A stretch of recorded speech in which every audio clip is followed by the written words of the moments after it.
Creyeron que podían salirse con la suya, memorizaron coartadas, estudiaron rutas e incluso limpiaban cuidadosamente la escena del crimen. Se movieron ocultos en sus rutinas sin levantar sospecha.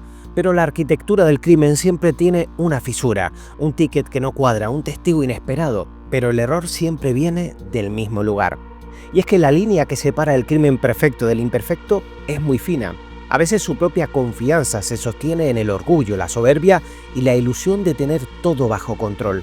Y es aquí donde aparece el error que puede hacer que un caso desesperanzador se resuelva de un día para el otro.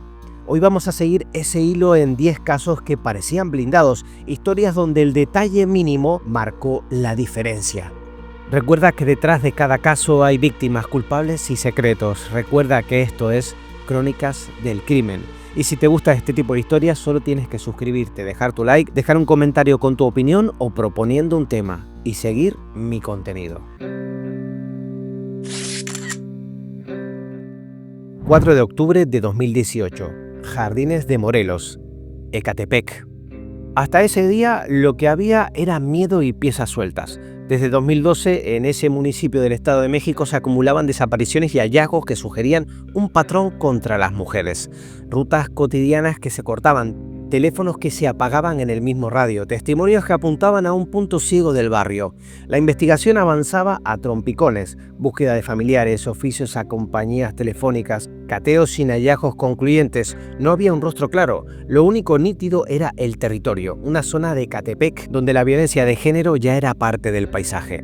Con el tiempo, los analistas pusieron el foco en la triangulación de llamadas de varias víctimas. Los últimos registros se repetían en un mismo sector de Jardines de Morelos. La hipótesis técnica era fría pero tenaz. Quien fuera, operaba desde una casa. A las víctimas las hacían entrar con algún anzuelo. Empezaron semanas de vigilancia discreta en ese perímetro, cruzaron horarios, matrículas y esperaban el más mínimo error. Y este error finalmente llegó, el 4 de octubre de 2018 al mediodía. Juan Carlos Hernández Bejar y Patricia Martínez Bernal caminaban por Jardines de Morelos, empujando una carriola. Una patrulla y vecinos en alerta los interceptaron. Al revisar, los agentes hallaron restos humanos en el interior. La escena rompió el caso de golpe. Flagrancia en vía pública, a metros de la vivienda ya vigilada. La detención de Hernández y Martínez fue inmediata y en los cateos posteriores peritos localizaron cubetas y recipientes, incluso en un refrigerador con restos en 2 casas de la misma colonia. Además, fue rescatado un bebé de 2 meses, hija de una de las víctimas, sustraída y entregada a terceros, que volvió con su familia días después. La coartada del anonimato se había acabado. Rebobinando desde esa captura, el modus operandi encajó. Un anzuelo para acercarse a mujeres, ofertas de trabajo o de ropa, la invitación a pasar, el ataque dentro del domicilio y la posterior ocultación de restos. Con la detención, el Ministerio Público consiguió la vinculación a proceso por femicidio y delitos conexos. Las líneas telefónicas y los objetos de víctimas asegurados en las casas cerraron los primeros expedientes. El 16 de octubre de 2018, un juez confirmó la continuidad de la causa por al menos un femicidio y la venta o adopción ilegal de una bebé sustraída. Si bien es cierto que el camino judicial fue por varios tramos, para octubre de 2019 ya sumaban 327 años por varios femicidios y delitos conexos. Para 2021, el tribunal impuso, además, prisión vitalicia. La investigación pareció naufragar durante años por la meticulosidad de los agresores. Lamentablemente no quedaba otra que buscar un mínimo error. Así fue la constancia de mapear hábitos, leer metadatos, sostener vigilancias, la que al final arrojó datos, pero todo por un pequeño despiste. Y es que, como dije al principio del vídeo, cometen los actos con una impunidad que les da una terrible confianza que al final supone la diferencia.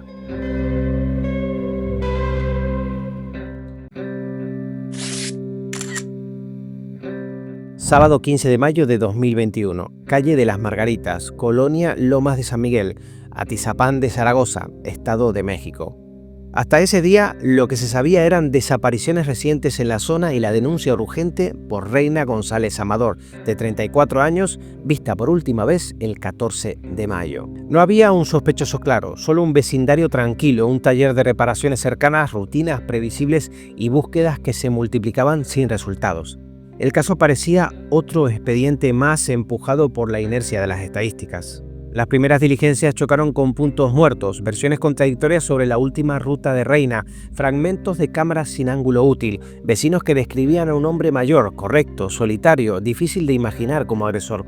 La escena era perfecta, una desaparición silenciosa, sin testigos ni forcejeos visibles. Pero la urgencia de su búsqueda empujó una decisión crítica.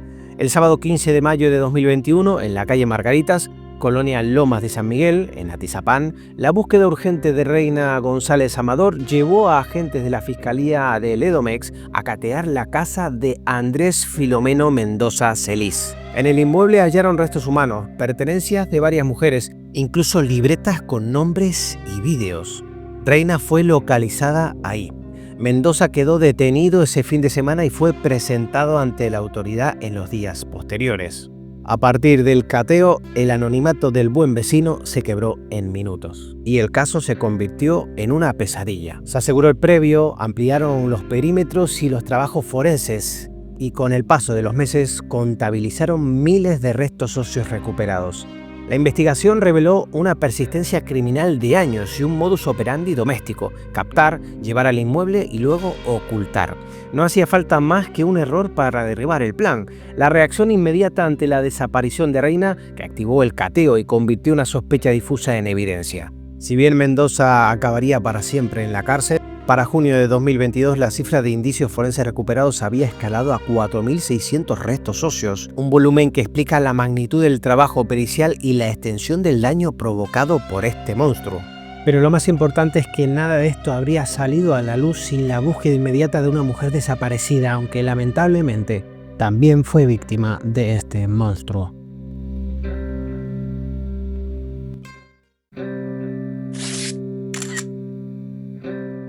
25 de enero de 2006, Colonia Moctezuma, Venustiano Carranza, Ciudad de México. En los primeros años del siglo XXI, la estadística empezó a parecerse demasiado a un patrón. Mujeres mayores que vivían solas, halladas sin vida dentro de sus casas. No había allanamientos violentos ni grandes desórdenes, casi todo estaba en su lugar. La escena hablaba de alguien que entraba por la puerta principal, inspirando confianza.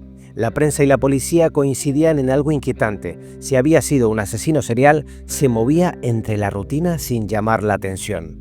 La investigación tropezó con su propia sombra. Testigos describían a una figura robusta, de pelo corto, con rasgos que confundían el perfil. Durante meses la hipótesis dominante fue la de un agresor masculino. Incluso se barajó en la búsqueda de un travesti debido a su descripción. Y ese sesgo abrió un callejón sin salida: redadas fallidas, líneas de investigación que no llevaban a ninguna parte y homicidios que seguían ocurriendo.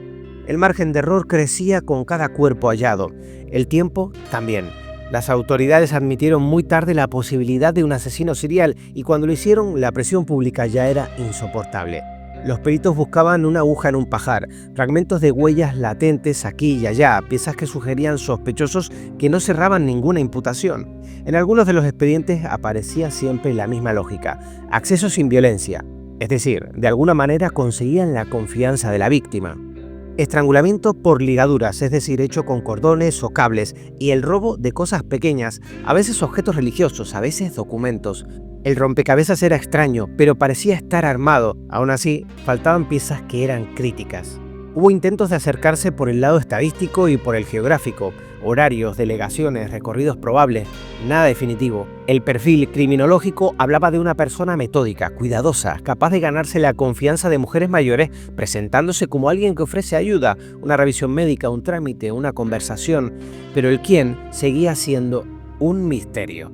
Ante la falta de respuestas, la ciudad aprendió a cerrar otra vez sus cerrojos, la investigación a volver a empezar una y otra vez. Pero todo llegaría a su fin el miércoles 25 de enero de 2006. A las 2:30 de la tarde, un inquilino de Ana María de los Reyes Alfaro, de 89 años, regresó a casa y vio a una mujer salir con prisa.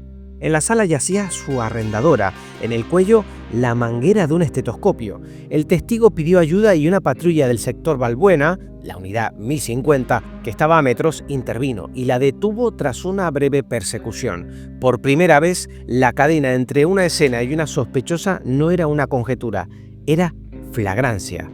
El resto del día fue un encaje de piezas que llevaban años sueltas. La detenida, Juana Barraza Samperio, de 48 años, coincidía con los retratos compuestos que hablaban de una figura robusta, cabello corto y rasgos duros, pero a la vez femeninos. No en vano resultó que uno de los pasatiempos de esta mujer era el ser luchadora profesional.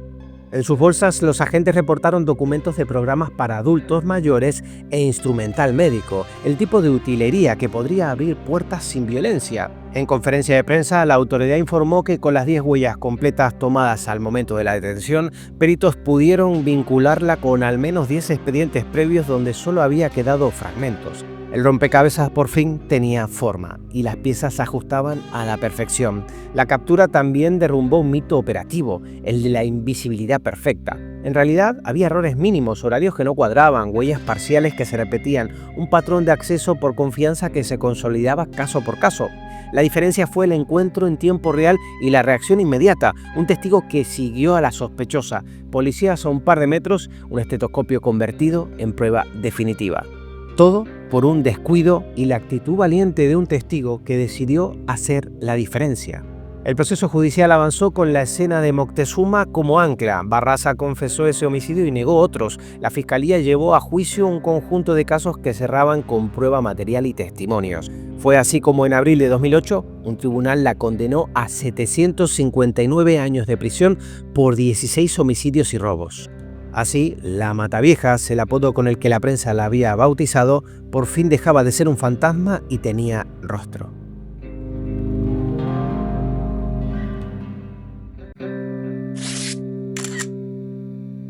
Miércoles 13 de septiembre de 2017. Terrenate, Tlaxcala. Hasta ese día, lo único firme era una desaparición que no encajaba. Mara Fernanda Castilla Miranda, de 19 años, había pedido un Cabify la madrugada del 8 de septiembre desde un bar de San Andrés de Cholula, rumbo a su casa. El recibo de la aplicación marcaba fin de viaje a las 05:46 de la mañana frente a su domicilio. Pero la cámara del edificio mostraba otra realidad. El coche llegó y Mara no bajó.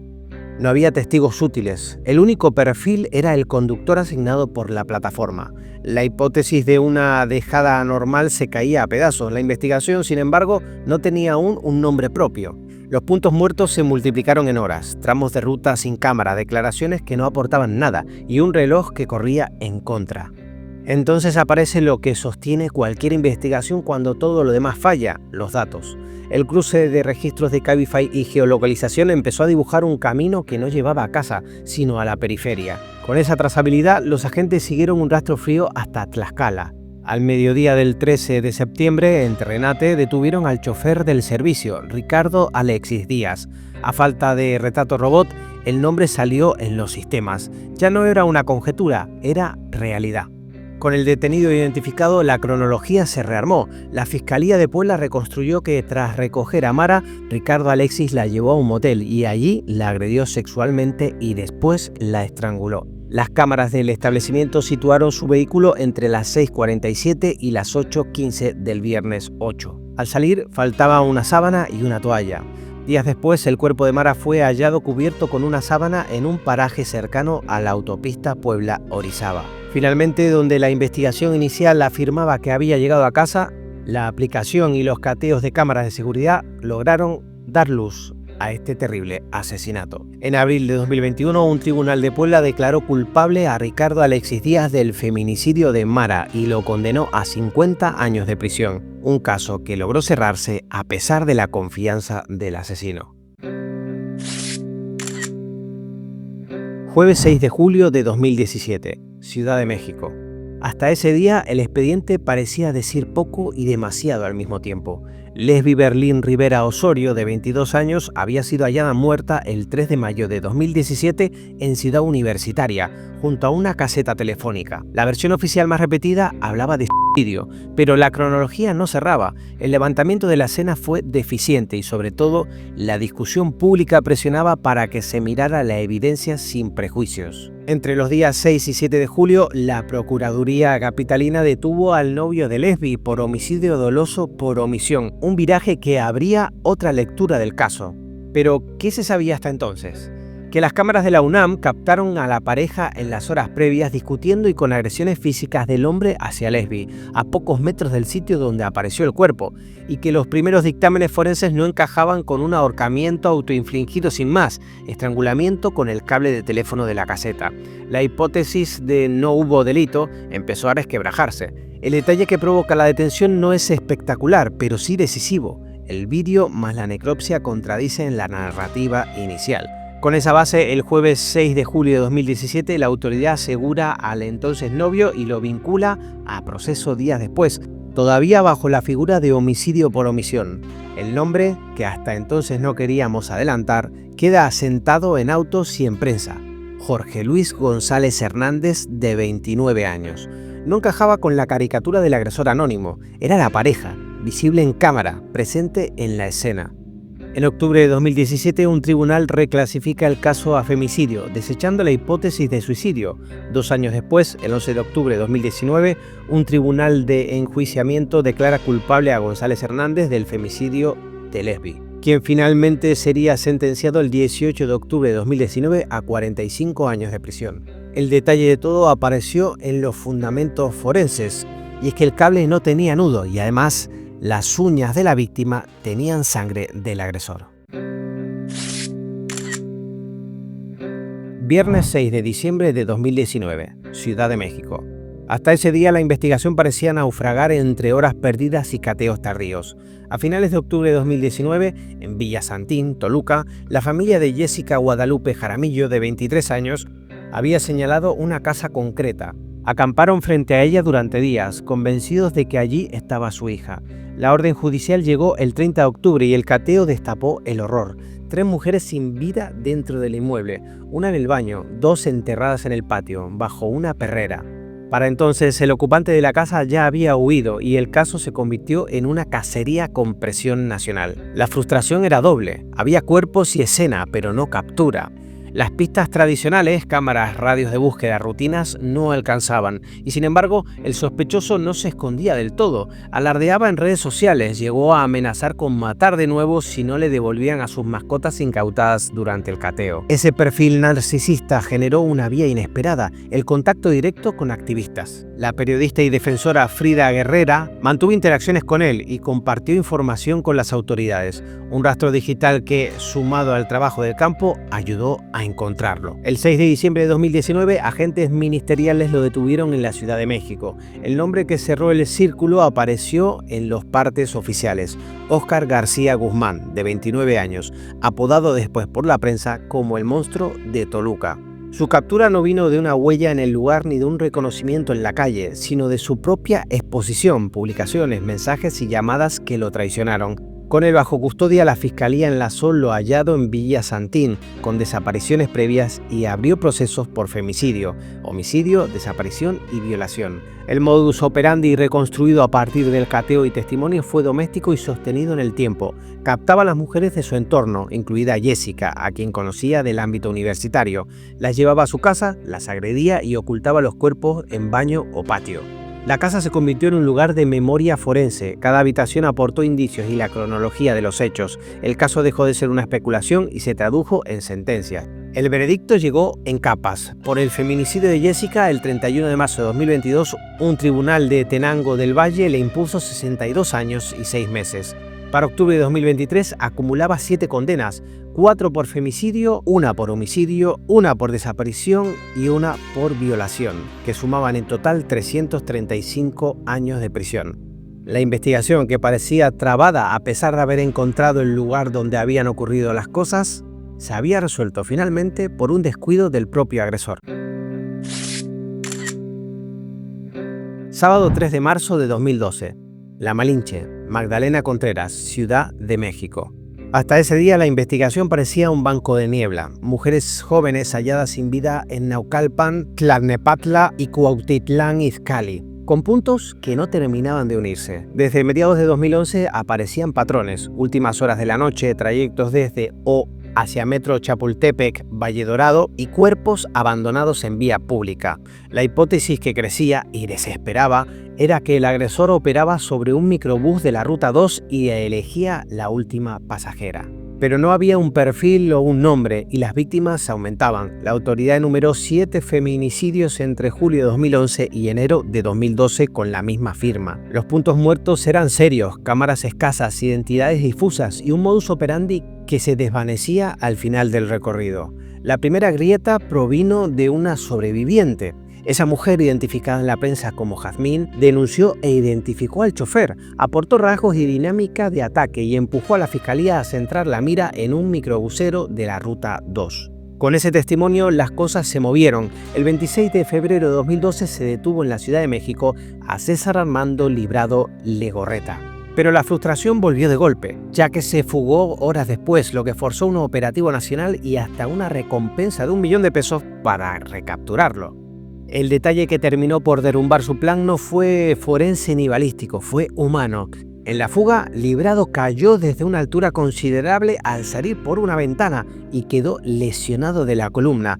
Ese daño lo inmovilizó lo suficiente para rastrearlo hasta la casa de un familiar en la barranca del Cerro del Judío. El 3 de marzo de 2012 fue detenido nuevamente en La Malinche, Magdalena Contreras. Y así, el nombre que cerró el expediente quedó ya sin duda: César Armando Librado Legorreta, alias El Coqueto. En paralelo, la reconstrucción del modus operandi se afirmó. Simulaba una descompostura, bajaba a los pasajeros, retenía a una joven, desviaba la ruta, violaba y después asesinaba. Luego arrojaba el cuerpo en distintos puntos. El 5 de marzo fue imputado por 6 feminicidios ante un juez de control en Tlalnepantla y entre el 12 y el 13 de diciembre de 2012 llegó la condena acumulada de 240 años de prisión por violación y feminicidio de 6 mujeres, además de las indemnizaciones. En los fallos consta el decomiso del microbús con el que operaba. La unidad le daba cierto anonimato. La narrativa de un asesino invisible se cayó por la denuncia de una sobreviviente y por un error en la huida que lo dejó más que expuesto. Domingo 6 de noviembre de 2022, Ecatepec, Estado de México. Hasta ese día, el expediente era una suma de contradicciones. Ariadna Fernández López Díaz, de 27 años, había desaparecido la noche del 30 de octubre de 2022 tras salir de un bar en la zona de Roma Condesa, en Ciudad de México. Lamentablemente, su cuerpo apareció al día siguiente, 31 de octubre, a un costado de la autopista La Pera-Cuautla, en Tepoztlán, Morelos.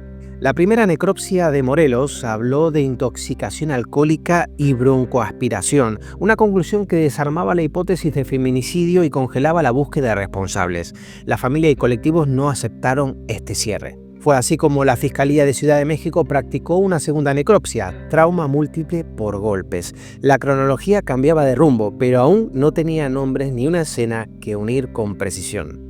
El caso acumulaba puntos muertos, horas sin registro, traslados imprecisos, versiones que no coincidían. Sin embargo, la grieta apareció donde casi nunca falla: las cámaras del edificio. La mañana del 31 de octubre, el circuito de cámaras de seguridad del inmueble donde Ariadna había pasado la noche captó a un hombre cargando sobre el hombro a una mujer inmóvil y llevándola hasta el vehículo.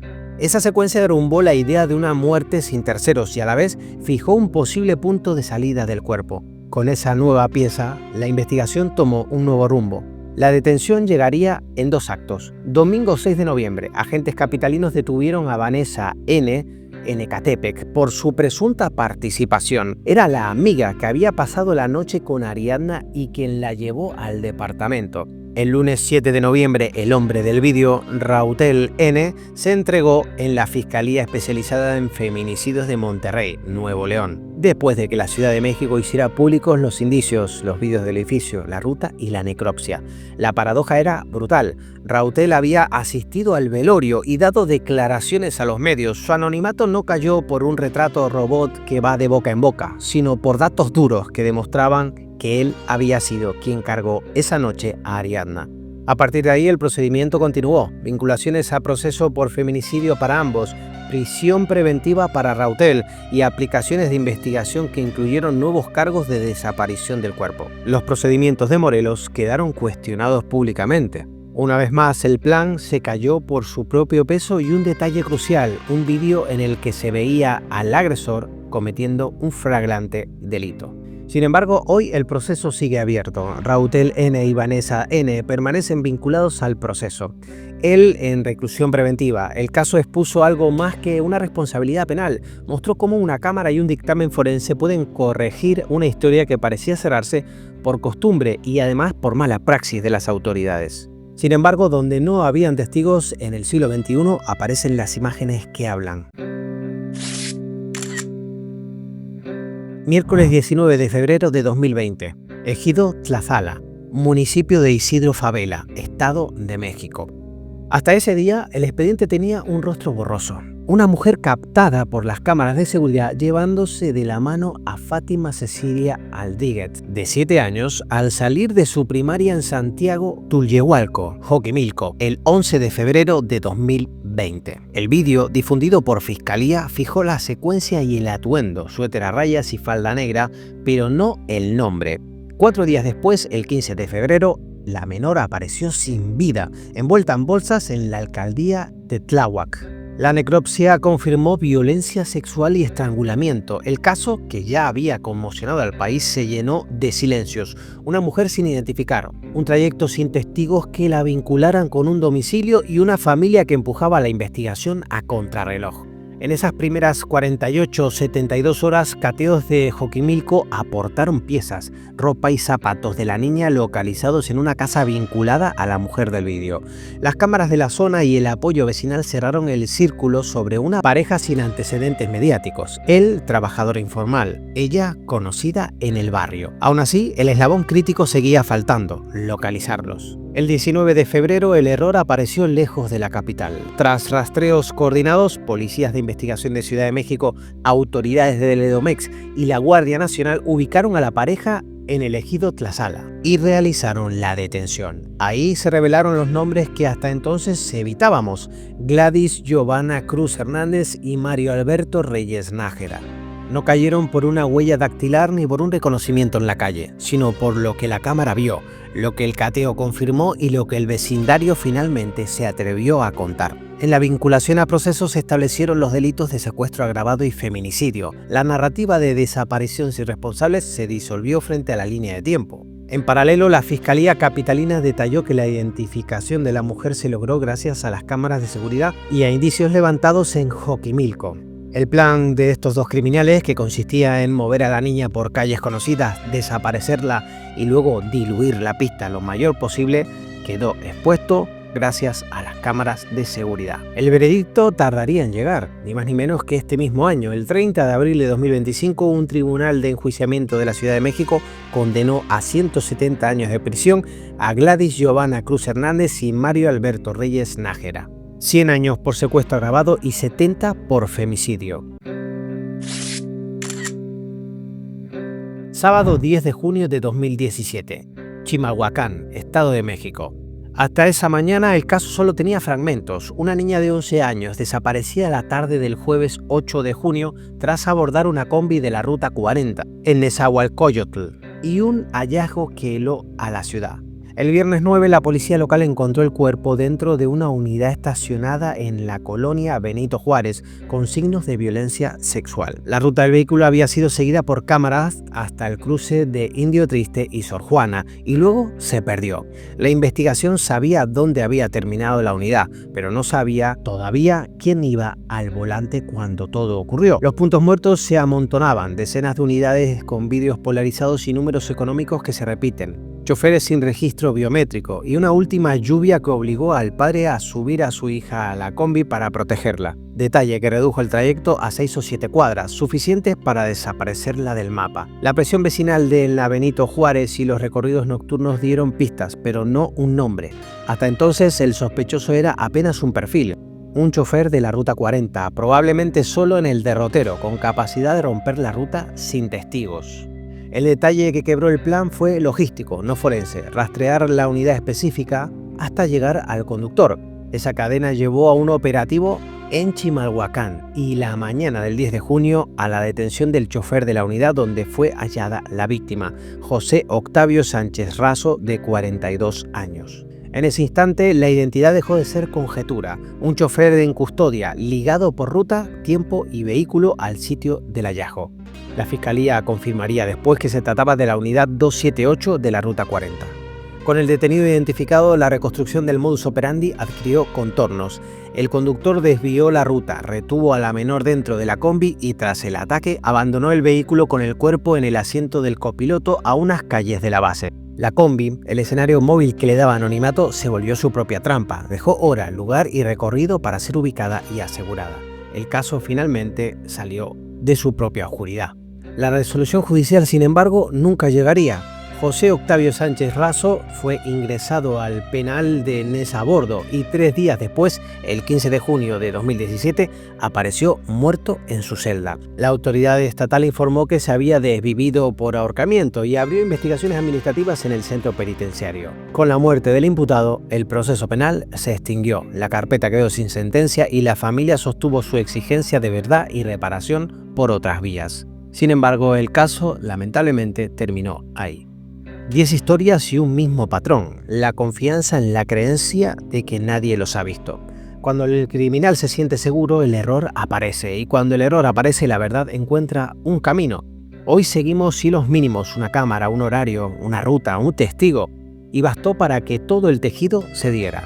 No hay crimen perfecto, solo hay investigaciones que no se rinden y detalles que esperan ser vistos. Si te gustó este vídeo, te invito a que te suscribas, dejes tu like, un comentario y por supuesto te dejo unas sugerencias por si quieres seguir escuchando más crónicas del crimen.